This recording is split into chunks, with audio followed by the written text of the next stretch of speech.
Did the U.S. invade Iraq? Where did that war come from? You know what? It's quite surprising. That war came from Netanyahu. Assalamu alaikum warahmatullahi wabarakatuh. Everyone, I'm Rosalí. Okay, today is a really eye-opening video. This video has completely changed my view on everything. I did a lot of research for this video and I've got a lot of stuff to tell you that I think is going to really shock you. Okay, so this all starts with an interview with Jeffrey Sachs, which I'm going to first react to with you guys, and then we're going to really get into this. And this gets deep and scary, by the way. Things are not always what they seem. U.S. invade Iraq in 2003.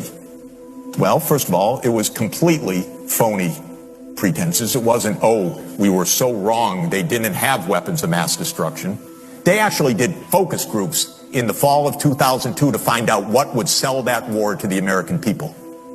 Abe Schultzky, if you want to know the name of the PR genius. They did focus groups on the war. They wanted the war all the time. They had to figure out how to sell the war to the American people, how to scare the shit out of the American people. It was a phony war. Where did that war come from? You know what? It's quite surprising. That war came from Netanyahu, actually. You know that? It's weird. And the way it is that Netanyahu had from 1995 onward the theory that the only way we're going to get rid of Hamas and Hezbollah is by toppling the governments that support them.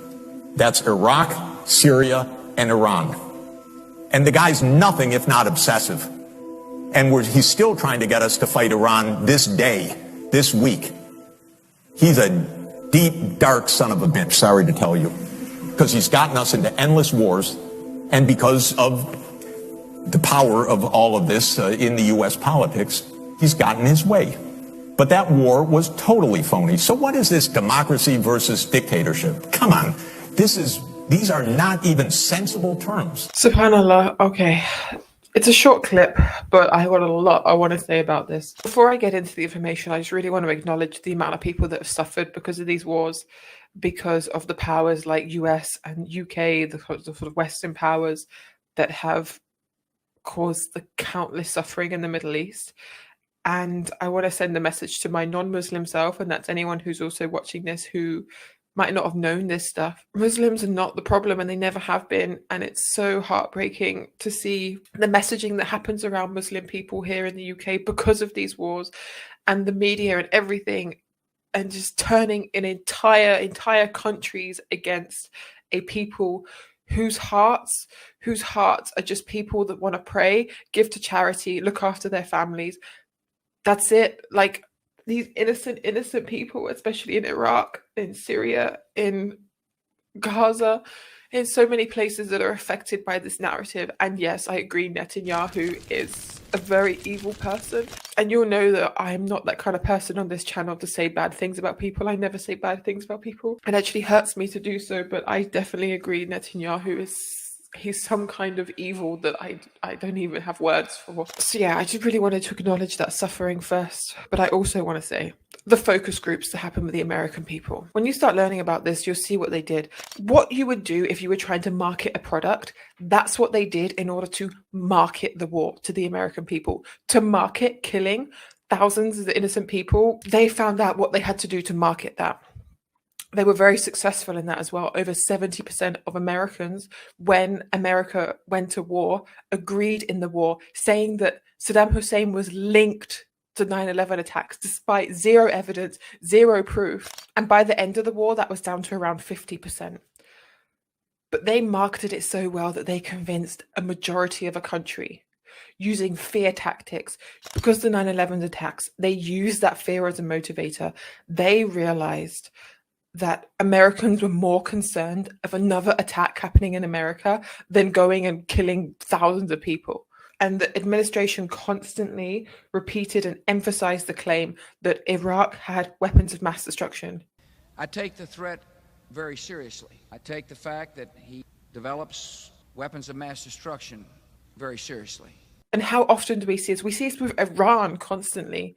Even Muslims are turned against Iran, our own brothers and sisters, because of this narrative. Like, the Western narrative is so strong, even in us, in our communities. They even found out in the focus groups that the public needed moral justifications in order to go to war. this is where it gets so dark, because I was this person. I was convinced that Muslim women were oppressed and beaten by their husbands. And I used to do MMA, right? So I used to be really into one of my dreams was, oh, I'm going to go and help Muslim women learn how to fight so they can like flee their abusive husbands. Astaghfirullah. Because yes, of course it happens in every community, but it's nothing like the West says it is. Nothing at all. So one of the things they found out in the focus group was how to leverage the moral justification. So they portrayed America as these heroes that would go into Iraq and get rid of the oppressive regimes, will free the women, which we see all the time, by the way, this whole narrative of the women are not free, we need to go and free them. Yes, there are some countries with some issues, but it's nothing like the way it's portrayed. She's probably like 15 years old. Oh, yeah? Yeah, she was hot, dude. Body on that girl. Right, really tight. They always wear it like you can't see them, right? Hadn't been touched yet. She was fucking prime. Oh. She hung herself? How come she hung herself? Yeah. I don't know. She wasn't happy.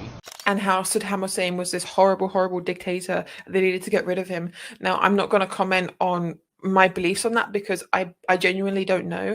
Look, I've been convinced my entire life that these people like Saddam Hussein are the most evil, evil, evil, because that's what these companies that have so much money, the governments, have been promoting to me since my childhood. I genuinely don't know what the truth is behind that, and I haven't done the research, and that's up to Allah to decide whether Saddam Hussein was somebody that Allah loved or not, that Allah thought was a good person or not, and everyone will have their own opinions on that. I genuinely don't know.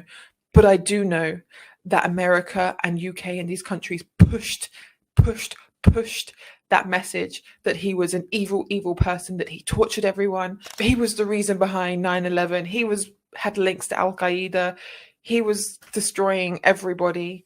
And they used patriotism. And patriotism was so high after 9/11 because of what happened that they used patriotism to do what they did and destroy entire countries. Okay, let's move on to the Netanyahu part. So in 2002, Netanyahu actually testified before the US Congress, strongly advocating for the removal of Saddam Hussein. And this stuff is not unknown. This is known that he strongly, strongly was advocating for war in Syria, war in Iraq, war with Iran. Obviously, his reasons behind everything completely make sense, especially when it comes to the Greater Israel Project, which is the whole idea that Syria and a lot of countries, Lebanon, will come under Israel. That's the whole idea, is expanding Israel as far as possible, really. And you'll even see on some of the uniform of the IDF, they actually have the map of Israel, including countries like Syria, Lebanon. SubhanAllah, they've already decided in true Israeli fashion that we own Syria now, we own Lebanon now. So obviously the motivations make sense. He has a lot of power. The whole thing completely makes sense to me. And the theory actually gets even darker. SubhanAllah. I don't know why, but I really feel like I can't say this without crying, because this is something that affects our community a lot. It gets even darker where there are certain people that have actually claimed Israel has indirectly supported ISIS in certain ways. For example, allowing the ISIS soldiers, the fighters, to be treated in Israeli hospitals. Now, how dark is that? Because ISIS is something that has ruined our entire image, our global image. ISIS is what stops a lot of people from even learning about Islam, let alone accepting Islam. ISIS and what the media has sort of portrayed it to be, and there are lots of different conspiracy theories, right? I personally am of the belief that no Muslim could do what these people are doing. Of course, I'm of that belief. All I can do is pray that the truth is revealed, and that Allah helps us as an ummah, and that Allah reveals the truth to the people. We need to stay strong. We need to stay strong as an ummah and keep pushing the right messages out there, keep fighting for what we believe in, even though all these Israeli AI bots are everywhere telling us that we're wrong, that they have to do what they're doing, or they're saving their country and we're anti-Semitic or whatever. We just got to keep fighting and pushing for the innocent people, the victims in this situation. We got to do our best, and we're the ones that are being tested with that test of, are we going to help, or are we just going to sit back and go, oh, people are going to call us anti-Semitic if we start trying to help the victims of these Arab countries, the tens of thousands of children that are being starved and stinged to death. SubhanAllah. Allahu Akbar. Thank you guys for watching. Assalamu alaikum.